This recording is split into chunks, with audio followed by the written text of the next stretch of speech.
आज मैं अभी टॉपिक पे बात करूँगा अपना ये जो प्रोटेस्ट चल रहा है दिल्ली में, इस टॉपिक पे बात करेंगे कि क्या गलतियाँ हैं, क्या सही है, क्या गलत है। इन सब मुद्दों पे भी बात करेंगे और सरकार ने सही किया गलत किया है अभी कल के प्रोटेस्ट को लेके, उस मुद्दे पे भी बात करेंगे। एक सेकेंड।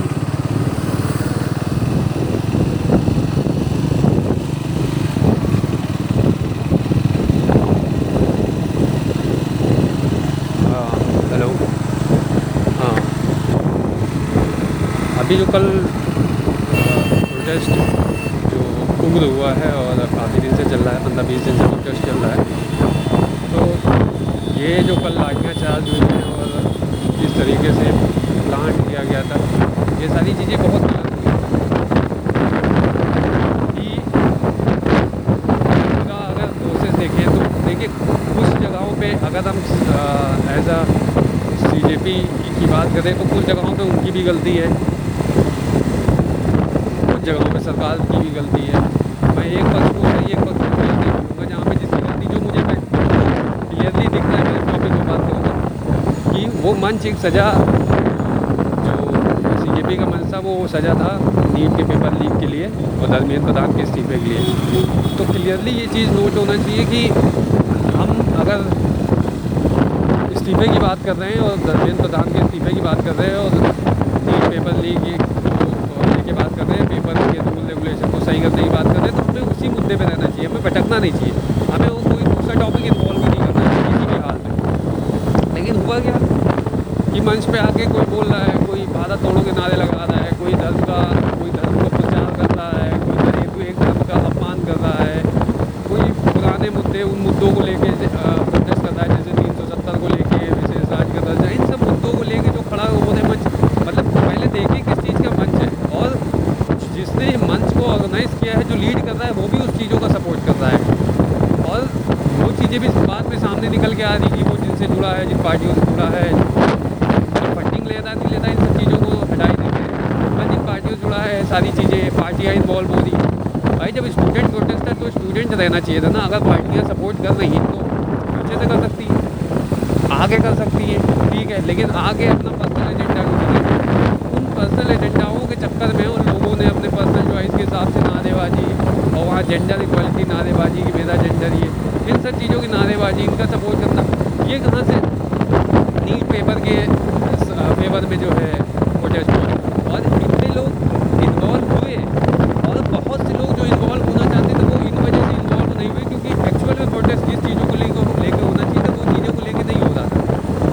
अब इन सब चीज़ों को देखते हुए बहुत सी जनता इन्वॉल्व नहीं हुई, बहुत सी जनता अगेंस्ट भी हुई, बहुत सी जनता ने अपने वीडियोज़ भी जारी किए कि भाई ये सारी चीज़ें हो रही हैं, ये सब कुछ हो रहा है, तो इस चीज़ों को भी ध्यान में नहीं रखा गया। और प्लस उसके बाद जो कल प्रोटेस्ट हुआ है उसके बाद जो है तो किया इन्होंने पीसफुल तरीके से प्रोटेस्ट किया, ठीक आराम से शांति से जा रहे थे, लेकिन वो जो प्लान था कि भाई भगदड़ मचनी है या मारना है, लाइसेंस मारना है, ये सारी चीज़ें ये जो प्लांट थी, ये पत्थर लाना, ये सारी चीज़ें ना गलत थी।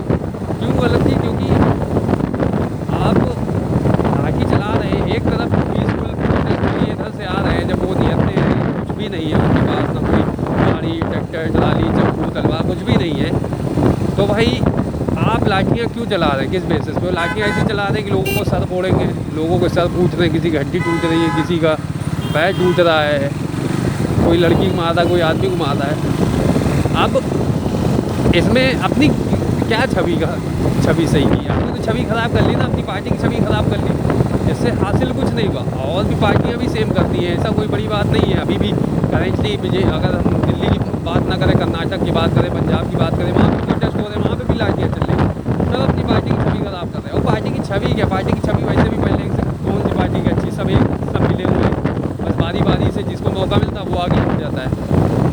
तो इसमें जो मार खाए हैं बेचारे, कितनों को चोट लगी है, कितनों के ऊपर FIR हुई है, ये सारी चीज़ें बड़ी गलत हुई है, जो चीज़ें नहीं होनी चाहिए। बाकी हम किसी सेलिब्रिटी या क्रिकेटर इन सब चीज़ों से किसी से उम्मीद नहीं करते क्योंकि किसी को घंटा किसी से कोई फ़र्क नहीं पड़ता, सब अपना कमाने खाने बैठे हुए हैं, जिनको जिस फील्ड में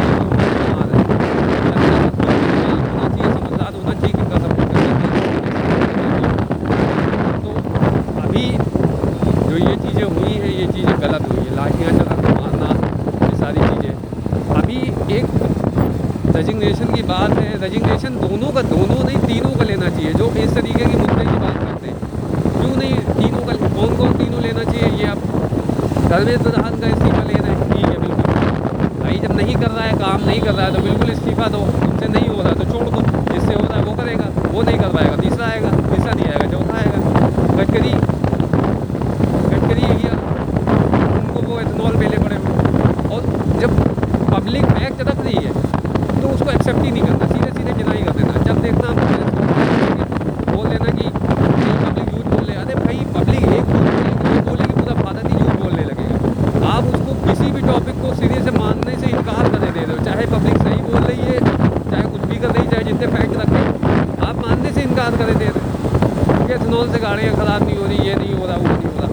ये तुम्हें भी पता है, सबको पता है, लेकिन वो कंपनी कैसे चलेंगी जो पर्सनली चल रही है, उसमें सभी पार्टियाँ इन्वॉल्व है। किस पार्टी को नाम दें? किसी पार्टी को नाम देने से कोई मतलब नहीं, क्योंकि इन्वॉल्व सभी है, सभी के परिवारवाद इन्वॉल्व है, तो नाम लेने से बदल नहीं जाएगा। लेकिन यही है ना कि सरकार ना उस चीज़ को सुनना चाह रही है, समझना चाह रही है। जनता ने बिठाया है तो जनता के पास भी कोई राइट नहीं है ना। मतलब संविधान को भी इस तरीके से डिज़ाइन किया गया है कि जनता के पास तो कोई अधिकार ही नहीं दिया गया। भाई सत्ता में जहाँ पे आए, आप वोट करेंगे तो पार्टी जीतेगी, आप दूसरे पार्टी को वोट करेंगे तो दूसरी पार्टी जीतेगी। लेकिन अगर आप किसी भी पार्टी को वोट नहीं करेंगे तो नोटा पे दबाएंगे, और नोटा पे दबाएंगे तो फिर बाकी जो बचा है थोड़ा बहुत भी वोट अगर किसी पार्टी को आ गया तो वो जीत गई। मतलब कुल मिला के एक ना एक सत्ता में पार्टी बैठेगी बैठेगी, चाहे वो जीत के बैठे, चाहे वो मजबूरी में बैठेगी। या तो जनता वोट न देने जाए, वोट नहीं देने जाएगी, फिर भी वही पार्टी जीत जाएगी। भले वो पैसा बर्बाद हो इलेक्शन करवा के, वो सारी चीज़ें, देश का नुकसान हो, इलेक्शन में पैसा जो भी लगाओ, लेकिन वो पार्टियों को तो निष्कासित ही नहीं कर सकते। और इलेक्शन का एक प्लान, इलेक्शन को इस तरीके से डिज़ाइन कर दिया गया है कि मिडिल क्लास आदमी स्टैंड ही नहीं कर सकता है, मिडिल क्लास आदमी खड़ा ही नहीं हो सकता है उस चीज़ों को लेकर कि इलेक्शन लड़े, क्योंकि पैसे का खेल कर दिया गया है। वरना लोग निर्दलीय चुनाव लड़ सकते हैं, लेकिन जनता सपोर्ट क्या करेगी? जनता भी सपोर्ट नहीं करती, जनता भी उन्हीं गिनी चुनी प्रोफेशनल पार्टियों को सपोर्ट करती है, जिनको शुरू से देखती हुई चली आई है, तो वो उसी तरीके से मारते भी हैं। और बात पढ़े लिखे की भी करेंगे, भाई पढ़े लिखे को बैठाना चाहिए गद्दी पे, पढ़े लिखे को बैठाना चाहिए। कौन से पढ़े लिखे की बात करें भाई, बुरा ना माने कुछ लोग। अभी रिसेंटली में एक IAS मध्य प्रदेश का जो पकड़ा गया था, उसका इंटरव्यू हुआ था, उसने क्या बोला था, मैं भ्रष्टाचार खत्म करूँगा, देश में सारी चीज़ें करूँगा। पता चला उसको जो पकड़ा गया वो भ्रष्टाचार के आरोप में पकड़ा गया। कि एक महिला जिस दिन उसकी ज्वाइनिंग हुई उसी दिन वो सिर्फ रिश्वत लेते पकड़ी गई। तो ये तो पढ़े लिखे हैं ना, ये तो सब समाज को पढ़ के आए हैं, अच्छे से जान के आए, समझ के आए, लेकिन क्या कर रहे हैं, आखिर ले दे के वही काम कर रहे हैं। भाई कुल मिला के किसी को घंटा कोई फर्क नहीं पड़ता, देश डेवलप हो रहा नहीं हो रहा, सबको मतलब है कि हम कितना लूट ले, खा ले, बना ले, कितना नोच ले, कितने आगे बढ़ जाए पैसे के मामले में। इसके लिए कीमत कुछ भी हो, मुझे घंटा फर्क नहीं पड़ता। ये सीधा सोच है, चाहे वो पॉलिटिशियन हो, चाहे वो पढ़ के गए हों, चाहे किसी भी पोस्ट पे बैठे हों। प्राइवेट सेक्टर में क्या है, प्राइवेट सेक्टर में भाई यही है कि जो वर्कर है, वर्कर को कुछ नहीं मिलना है, वर्कर को कोई कमीशन नहीं मिलना है। प्राइवेट सेक्टर में क्या होता है, सारा का सारा पैसा जो है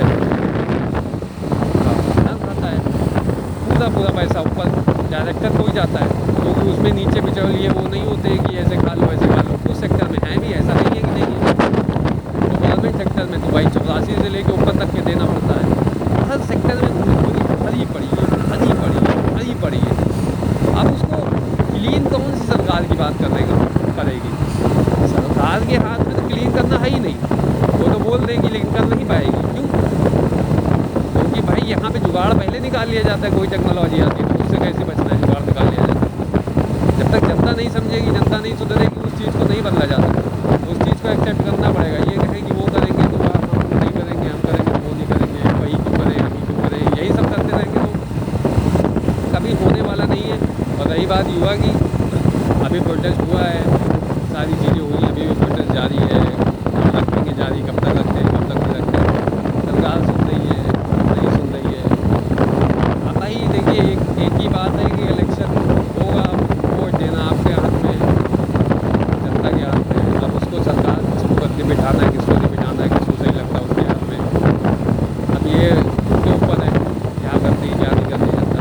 लेकिन ये उम्मीद छोड़ दे कि भाई सरकार रोजगार देगी, घंटा सरकार कुछ नहीं देगी, कोई फर्क नहीं पड़ता है। जब तक एक अदा करता है भाई, देश के लिए क्या रोल अदा करता है जो उसको इतनी फैसिलिटीज़ मिलती है, क्या रोल अदा करता है? हर चीज़ उसको फ्री मिल रही है, एक अच्छी लाइफ मिल रही है, 10 रुपये इन्जॉय करता है 5 साल, फिर 5 साल बाद चीज़ें बना के जो है जीत जाता है। उसको इतनी सुविधाएँ मिल रही है और जनता हर तरीके का टैक्स भर रही है, एक छोटी से छोटी चीज़ को लेकर टैक्स भर रही है, GST भर रही है, उसको क्या मिलता है? कुछ नहीं मिलता। और जो एजुकेशन कौन सा एजुकेशन भारत का, कौन सा 2 कौड़ी का एजुकेशन है? पता लगेगा बहुत से लोगों को जो ये देखेंगे, लेकिन एक्सेप्ट करना पड़ेगा कि भाई हाँ है 2 कौड़ी का एजुकेशन। अगर 2 कौड़ी का ना होता ना तो ये नेता अपने बच्चों को विदेश में ना पढ़ा रहे होते। किसी एक ऐसे नेता का बच्चा नहीं है, चाहे वो बच्चे हो चाहे वो बच्चे हो, सबके बच्चे जो हैं विदेश में पढ़ रहे हैं। इंडिया के बच्चे यहीं पे पढ़ रहे हैं, यहीं पे लात खोरी हो रही है, मार खा रहे हैं, यहीं पे सब कुछ झेल रहे हैं और फिर यहीं पे किसी भी चीज़ बंदा जाके नौकरी करे ले, तो भारत बढ़ेगा कहाँ से भाई? भारत बढ़ेगा कहाँ? और जिस पश्चिमी देशों की हम लोग बात करते हैं, जिसकी तारीफ़ करते हैं, जिसकी टेक्नोलॉजी की हम लोग तारीफ़ करते हैं, जो हर चीज़ हर सेक्टर में आगे है, वहाँ पे एजुकेशन के बल पे आगे है। एजुकेशन को राइट है, अधिकार है अपने हिसाब से फैसले लेने का।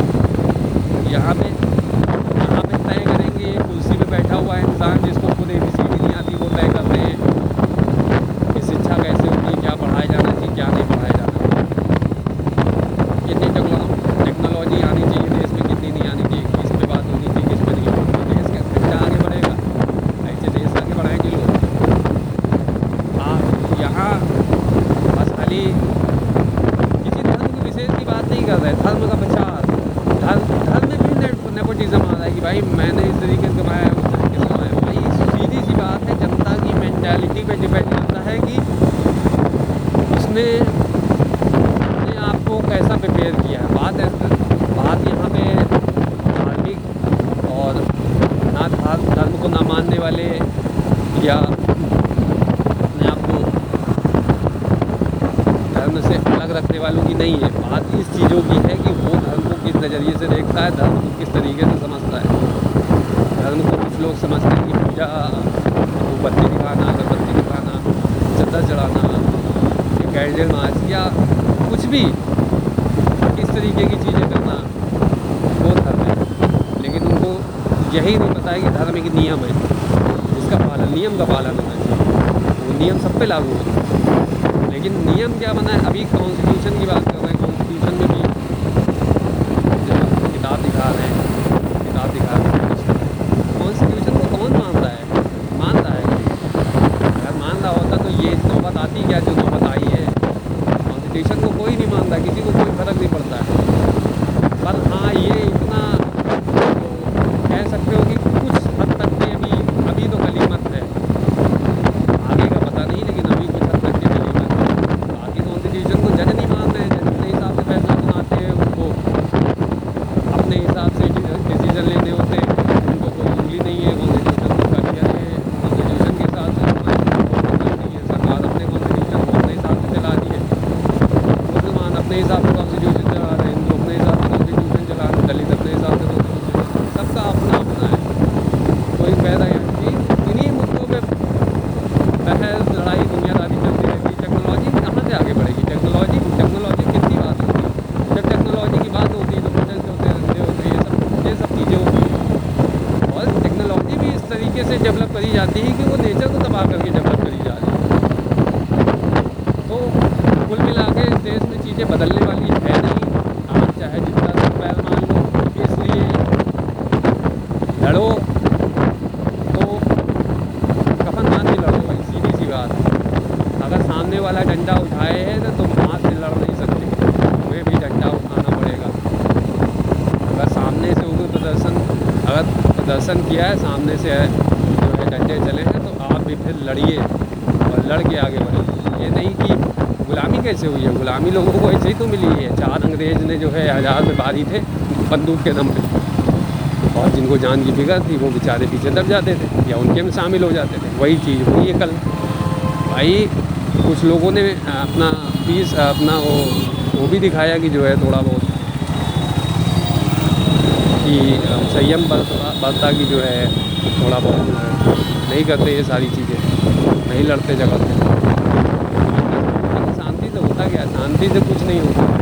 शांति से होता तो इतना युद्ध ना होता।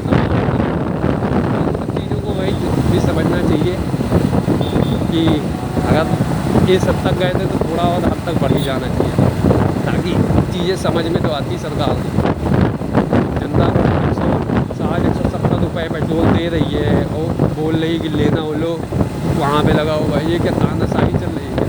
क्यों ले भाई, क्यों ले 170 रुपये का, जब तुम्हारी खरीदी नहीं है उतनी की, तुम डेवलप करके दो दुगना कॉस्ट पे बेच रहे हो, क्यों इतनी कौन सी सैलरी दिए दे रहे हो, कौन से इतने सेक्टर, प्राइवेट सेक्टर और गवर्नमेंट सेक्टर में इतने सेक्टर की जॉब क्रिएट कर दी है जो आपको सैलरी फील की मिल रही है। आप 170 रुपये लीटर के पेट्रोल खरीद लो, कहाँ से खरीद लो? लेकिन वही है ना, पता है कि कोई भी आवाज़ उठाएगा तो या तो FIR के डर से दबा देंगे, या ये सारी चीज़ें कर देंगे, या कार्रवाई कर देंगे, पर जनता चुप बैठ जाएगी। और जनता भी यही है, यहाँ पे भी तो दो पक्ष खड़ा है, एक BJP को सपोर्ट करता है, कांग्रेस को सपोर्ट करता है। यहाँ पार्टीवाद चलता है, यहाँ राइट ऑफ चॉइस नहीं चलता है, यहाँ पार्टीवाद चलता है कि भाई राइट ऑफ नीड नहीं चलता है कि भाई ज़रूरत क्या है, देश को ज़रूरत क्या है, प्रेजेंट में युवाओं की ज़रूरत क्या है, समाज की ज़रूरत क्या है, इसको डेवलप करने, इससे नहीं मतलब है। ये हमारी पार्टी है, तुम्हारी पार्टी है, हमारी जात है, तुम्हारी जात। बाकी धर्म तो आ ही रहा है, कोई यहाँ पे कन्वर्जन करा रहा है, कोई यहाँ ये करता है, कोई वो कर रहा है, कोई वो बना रहा है, कोई ये कर रहा है। उसमें क्या ही बोल रहे हैं। बाकी जनता समझदार है, जब तक जनता और अच्छी मैच्योर नहीं होगी और समझदार नहीं होगी, बात पढ़ाई एजुकेशन की नहीं है, समझदारी और भी बहुत सी चीज़ों से आती है। तो जब तक जनता समझदार नहीं होगी तब तक ये चीज़ें ख़त्म नहीं होने वाली। बाकी का देखा जाएगा आगे क्या होता है। अब यहाँ पर मैं वीडियो अपनी बंद करता हूँ। Thank you so much.